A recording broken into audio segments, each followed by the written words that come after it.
What if I told you that the Titanic had a younger sister, a ship that was even bigger, supposedly even safer, and yet she sank 3 times faster than the Titanic ever did?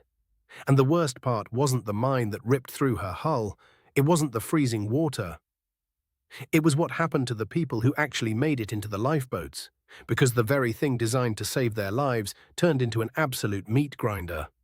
This is the story of the HMHS Britannic, the forgotten sister of the most famous shipwreck in history, and honestly, her story might be even more terrifying than the Titanic's. Buckle up, because this one gets dark. To understand the Britannic, you have to go back to the early 1900s when the White Star Line had a dream. They wanted to build 3 massive, luxurious ocean liners that would dominate the Atlantic. These were the Olympic-class ships, and they were supposed to be the crown jewels of maritime engineering. The first was the RMS Olympic, launched in 1910. The second, as you probably know, was the RMS Titanic, launched in 1911. And the third, originally, she was going to be called the Gigantic. Yes, seriously, gigantic. Because apparently the White Star Line had never heard of the concept of tempting fate. Construction on the third ship began in Belfast at the Harland and Wolff shipyard in 1911, right around the same time the Titanic was preparing for her maiden voyage. And then, in April 1912, the unthinkable happened. The Titanic struck an iceberg and sank, taking over 1,500 souls with her. The disaster sent shockwaves through the entire world, and it absolutely sent the designers of the third ship into a panic. They went back to the drawing board.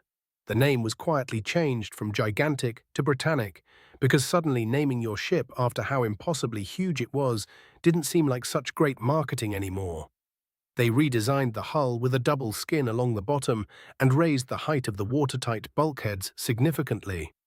They added massive new lifeboat davits, giant crane-like mechanisms that could each launch 6 lifeboats, enough to evacuate every single person on board. They were determined that whatever happened to the Titanic would never, ever happen again. The Britannic was going to be the safest ship on the ocean. She was nearly 900 feet long. She was about 2 feet wider than the Titanic and over 1,000 tons heavier. She was, at the time, the largest ship in the world. And she would never carry a single paying passenger. The Britannic was supposed to be a floating palace. Crystal chandeliers, grand staircases, first-class staterooms that would make a luxury hotel blush. But by the time she was ready to launch in February 1915, the world had changed completely. World War I had erupted across Europe, and suddenly the British government didn't need another fancy cruise liner. They needed hospital ships. So instead of champagne flutes and wealthy socialites, the Britannic was fitted out with over 3,000 beds, operating rooms, medical supply storage, and was painted white with enormous red crosses along her hull.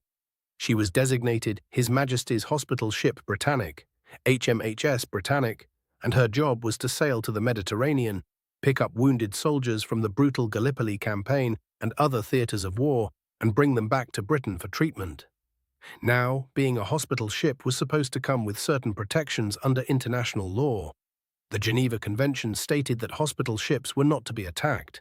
They sailed illuminated at night, covered in those red crosses clearly marked as non-combatant vessels. In theory, they were untouchable. In theory. But this was World War I, and the rules of war were being rewritten in blood every single day. German U-boats were lurking beneath the waves, and there were rumors and accusations flying in both directions.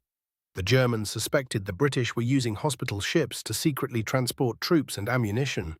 The British denied it. The truth, as always in war, was complicated. But what matters for our story is that the Britannic was sailing through incredibly dangerous waters, and everyone on board knew it. She completed 5 successful voyages to the Mediterranean and back. 5 round trips carrying thousands of wounded soldiers. And then came voyage number 6, November 21st, 1916. The Britannic was steaming through the Kea Channel in the Aegean Sea near the Greek island of Kea. She was heading toward the port of Mudros to pick up another load of wounded soldiers. It was a beautiful morning, the sea was calm, breakfast was being served.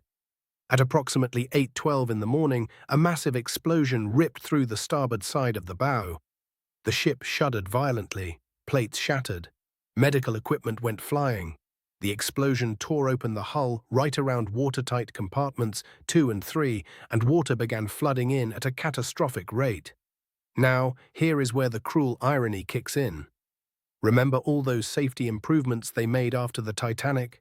The raised watertight bulkheads, the double hull? There was a problem. On that particular morning, many of the portholes on the lower decks had been left open. Some accounts say nurses had opened them to ventilate the wards. Others suggest they were open for various wartime operational reasons. Whatever the cause, those open portholes became gaping wounds in the side of the ship.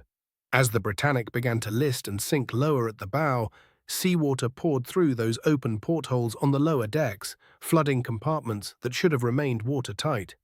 The very safety features designed to keep the ship afloat were being bypassed by open windows. Captain Charles Bartlett, a seasoned and experienced commander, quickly assessed the situation. He made a bold decision. He was going to try to beach the ship on the nearby island of Kea.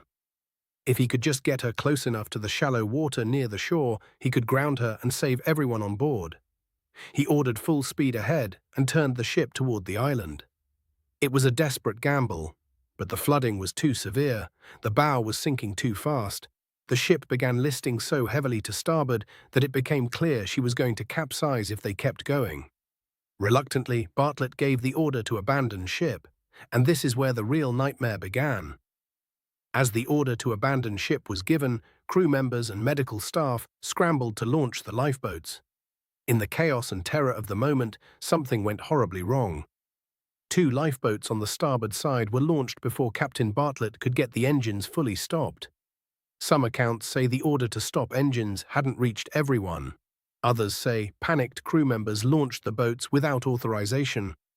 Either way, those lifeboats hit the water while the Britannic was still moving forward, still under power. The boats were immediately caught in the current created by the ship's forward momentum and dragged toward the stern, toward the propellers. The massive bronze propellers of the Britannic were still spinning. Each blade was over 23 feet long. They were churning through the water with thousands of horsepower behind them, and the lifeboats, full of living, breathing, screaming human beings, were pulled directly into them.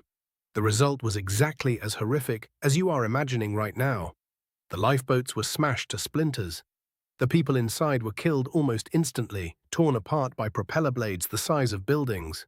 Witnesses described the scene as something out of a nightmare. Bodies and wreckage scattered across the surface of the water. The very lifeboats that were supposed to save these people became death traps. Among those who witnessed this horror firsthand was a woman named Violet Jessup. If that name doesn't ring a bell, it should. Violet Jessup was a nurse and stewardess who had been aboard the RMS Olympic when it collided with the HMS Hawke in 1911. She had been aboard the RMS Titanic when it sank in 1912, and now here she was aboard the Britannic, watching it sink in 1916. She was in one of the lifeboats that was being sucked toward those propellers. She jumped into the water to escape and was pulled under the hull, striking her head on the keel.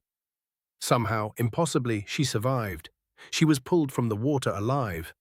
This woman survived all 3 Olympic-class ship disasters. The universe apparently could not kill Violet Jessup. The Britannic sank in approximately 55 minutes. Compare that to the Titanic, which took 2 hours and 40 minutes to go down. The supposedly safer, more advanced ship sank 3 times faster than her older sister. But here is the remarkable thing. Out of the 1,066 people on board, only 30 died. 30.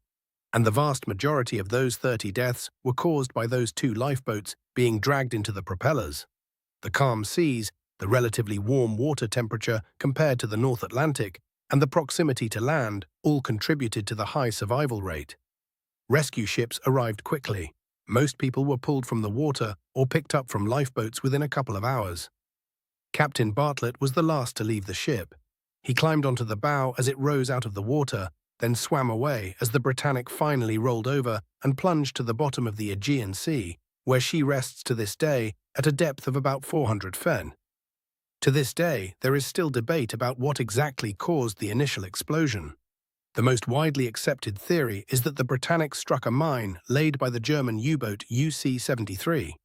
However, some historians have argued that a torpedo from a submarine could have been responsible.